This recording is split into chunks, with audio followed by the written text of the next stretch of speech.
Sup folks, I'm the Demon Bard, and this is Twisted Fantasy, a series dedicated to examining and dissecting the genre of dark fantasy.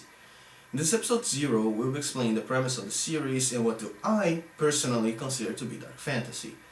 So, if you're watching some later episode and you go like, but Bard, this is totally not... Shut the fuck up and watch this first, okay? Okay.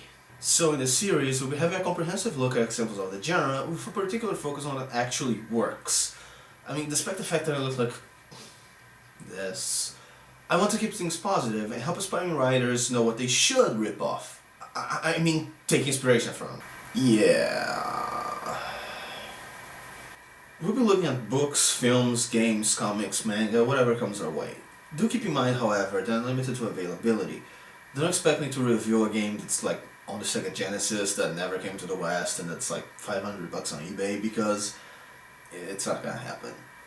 Also, the format of the show will change depending on the medium of the work in question.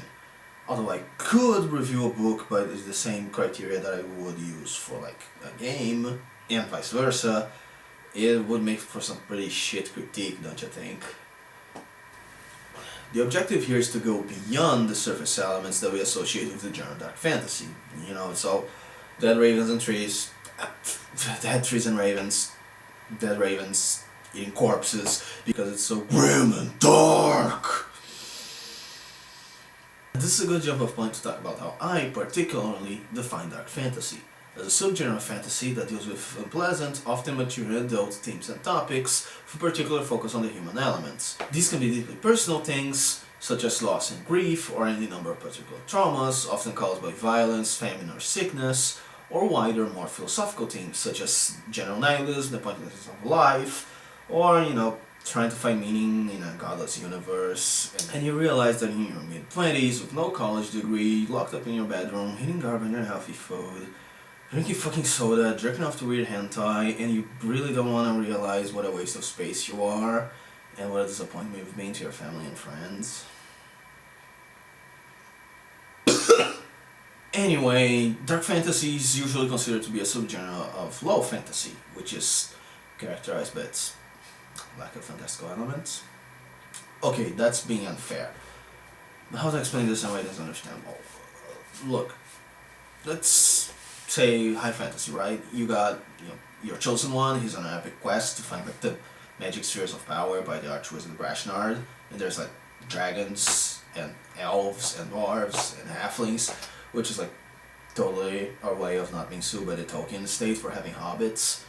And magic is like this wondrous thing that's grander than life. Needless to say, Lord of the Rings is like the poster child for high fantasy, and it's codified a lot of the tropes that are still used to this day in that genre. Other good examples are like the Dragonlance novels and most of the Final Fantasy games. It's not that high fantasy can't get dark. Gandalf's death is among the Great Mourning, and the Path of the Dead is rather unsettling. But at the end of the day, the work itself is still mostly hopeful, dealing with themes such as mankind's potential for kindness, how wonderful the world is, and the evils of industrialization when compared to a pastoral life in rural Britain. Low fantasy, meanwhile, tends to deal with much more personal stakes of more blue-collar-like figures. We're talking about mercenaries, thieves, barbarians, that sort of stuff. The world's fate is rarely, if ever, at stake. It's all about the power ploys of bastard princes in court, or, like sorcerer's pricks trying to gain more influence, or just some dude trying to make ends meet. Magic is a thing that exists, but it's rare, and monsters are used either as these scarce encounters to punctuate the climax, or, they're just another kind of wildlife. Of course, the standard example of this genre is Robert E. Howard's Conan the Barbarian stories. It's not that they couldn't get bleak or hopeless, but that wasn't really the point. The point was, here's this half-naked dude chopping snake cultists in half, have fun. Mind you, that's not to say that the genre is purely lowbrow entertainment. The 1982 Conan movie is basically just Nietzsche the motion picture, and is a great example of how to center a narrative around a philosophical way of thinking. And, as I've already mentioned, dark fantasy is often considered to be a subgenre of low fantasy, but that's not really true. I mean, the whole debate on what the genre even is part of the reason I decided to make this series. Along with the notion that, It's all grindark bullshit for 15-year-old edgelords and adult neckbeards who just want to fap to all the inevitable rape that will occur once the orcs arrived. That part's not really wrong, but it's not exactly right either. Boy, we're off to a great start with this. Look, the point is, dark fantasy is a subgenre of fantasy, and it often deals with the more unpleasant aspects of human behavior. While there are themes that share with the other subgenres, the optics by which we look at them are completely different. For example, let's look at how war is depicted in these genres. High and low fantasy will likely show the heroes as being heroic, be it because they are virtuous vanquishers of vile fiends, or just badass slayers. In dark fantasy, meanwhile, your protagonist is either just gonna be another grunt, like in the Black Company books, or a fucking monster, with Guts from Berserk being the standard example of this. We'll also likely dwell on the consequences that war has for the common folk, such as how it tears families apart, destroys the crops, leads to famine, spreads diseases, etc., etc. The soldiers are probably gonna be rapists. Oh, okay, look. I'm not trying to start any shit here, but historically a lot of rape has occurred in wartime, and a lot of it still occurs today. So it's a thing that ends up popping up quite often in the genre. As a norm, the genre stars characters who are at best anti-heroes, and the fantastical elements are either subdued or either just flat out evil. I mean, like God. It's either absent, there are like plenty of devils, or he's just a complete utter prick. Magic is either gonna be blood magic or black magic, or it naturally corrupts all that it touches. Unicorns? They'll fucking impale you. Now, does not say that this is a rule. As I said before, the glue that holds this genre together is its themes and how they're explored. For example, like Ravenloft, right? The Dungeons and Dragons setting, it still follows the normal Dungeons and Dragons rules, barring anything that your DM might have homebrewed in. So like wizards and clerics, they can still cast spells, and that doesn't really change or inform their alignment in any way, except for necromancy, but that's a dumb fucking rule. Or at least it was in 3.5, I don't even know anymore. But still, like, Ravenloft is dark fantasy par excellence. What I'm trying to say is this: dark fantasy can't be defined by its scope or its subject material, but rather by how they're handled.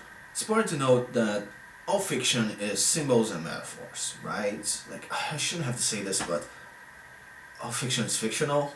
Like, it's not a real account of actual events. As such, any events in the story and the rules by which that world operates, they aren't set in stone, they're defined by the author, and they usually follow a thematic through line. Keep in mind, however, that not all symbolism is allegorical, and that, authorial intent, it doesn't always shine through. Sometimes you end up including an intentional subtext in your work, and that's fine, okay, like, that's fine, but I will analyze that as well. However, I will try to make note of when something was or wasn't intentional, but for the purposes of this show, it doesn't matter, okay? Like, I'm not here to play Freud on other authors.